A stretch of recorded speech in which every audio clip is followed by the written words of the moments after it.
Let's suppose for a while that you have 20 bucks to buy either creatine or pre-workout. What is a better investment?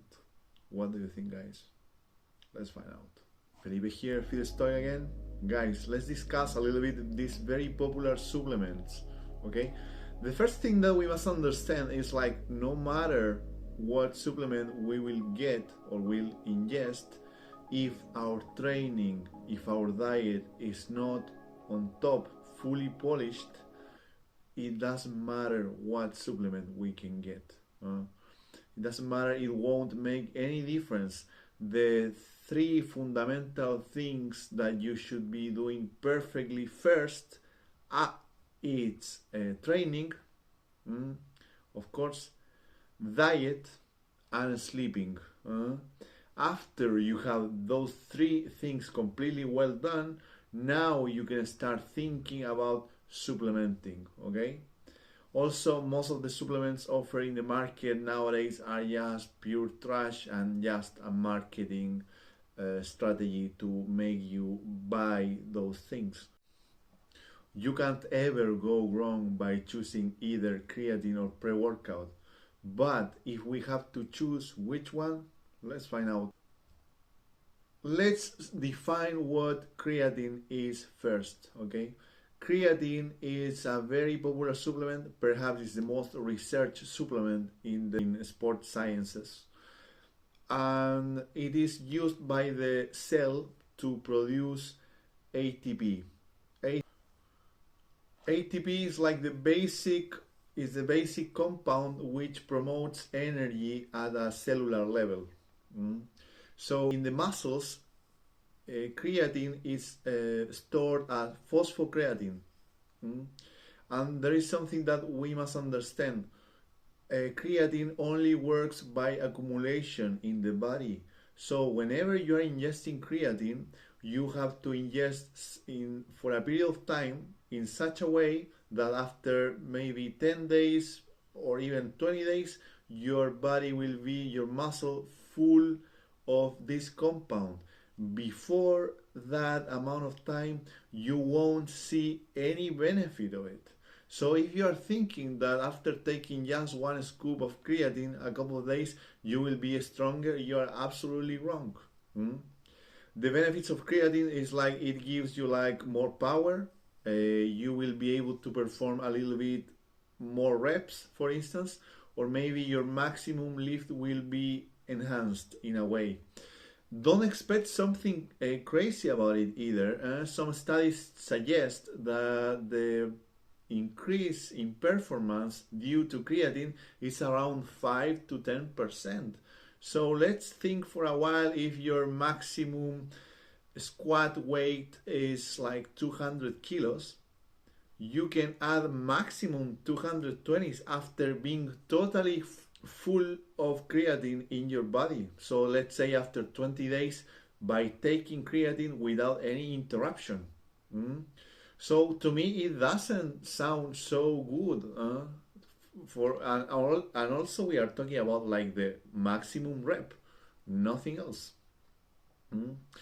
Other than that, maybe creatine could be useful sometimes if you are like training to failure, no reps in reserve at all, and in that case could give you like a couple of 2 reps more. But if you are not training to failure at all, or you are not doing PRs, etc., is there any real benefit in taking creatine? Yes, creatine has also effect on the brain and the cognitive function and stuff. It will give you like ability to perform a couple of reps more maybe and increase your maximum strength. So if you're not power lifter or you're not doing PRs or training to failure, there is no like real benefit about creatine. Also creatine gives you like the ability for your muscles to look fuller, because there is like a water water inside the muscle cell. Okay, some people say that it gives them like water retention, but that's not true. Water retention only occurs in a cellular level. Okay, so if you're like having like water retention, maybe your salt intake is too high or other factors.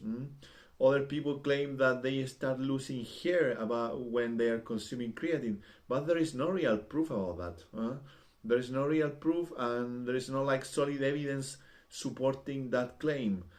Let's talk about now the proper amount of creatine that you should be taking. Some people say that only 5 grams a day is enough, but that's not true. If you are like a 100 kilos guy like me, you should be taking like around 10 grams per day. So it's like 1 gram of creatine per 10 kilos of body weight. This should be like the right amount, and your body will be totally saturated with creatine after 3 weeks or maybe 2 weeks. Before that, you won't see any difference.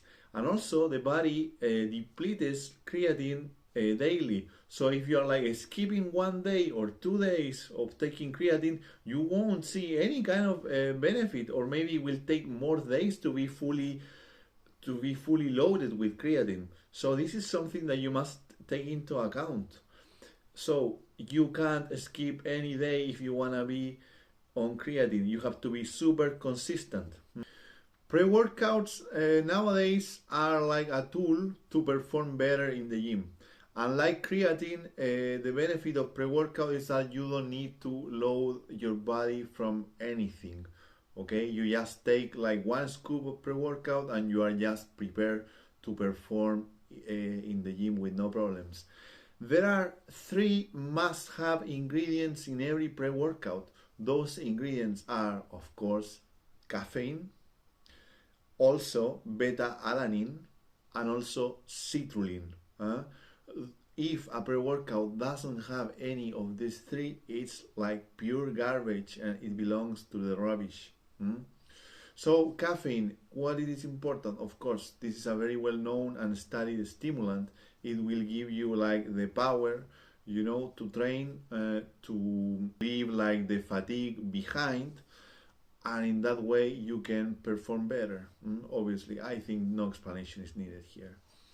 And also the other component, beta-alanine, is an amino acid. Yeah, beta-alanine basically counters like the build up of lactic acid in a muscle level, so you will be able to have less fatigue and thus performing better in the gym.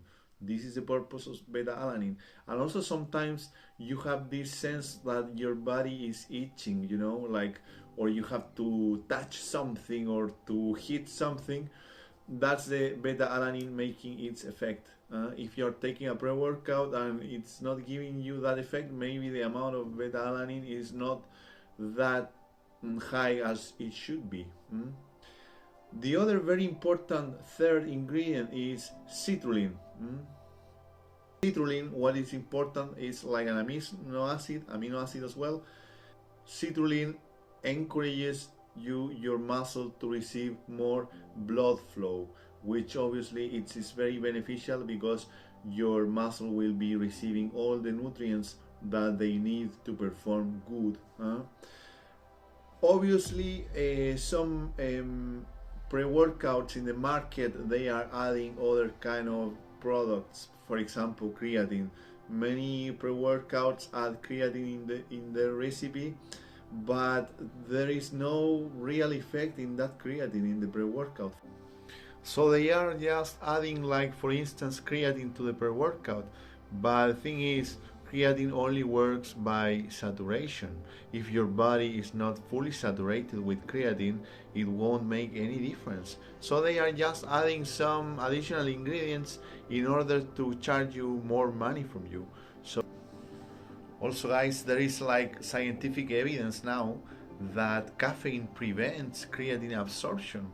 So you should never be taking like creatine at the same time as your pre-workout as well. So that's it. If you are like ingesting creatine monohydrate and you are like taking caffeine afterwards, you are like you are throwing your creatine to the rubbish actually. So don't combine those compounds together. It shouldn't be that way. So be careful. So in summary, guys,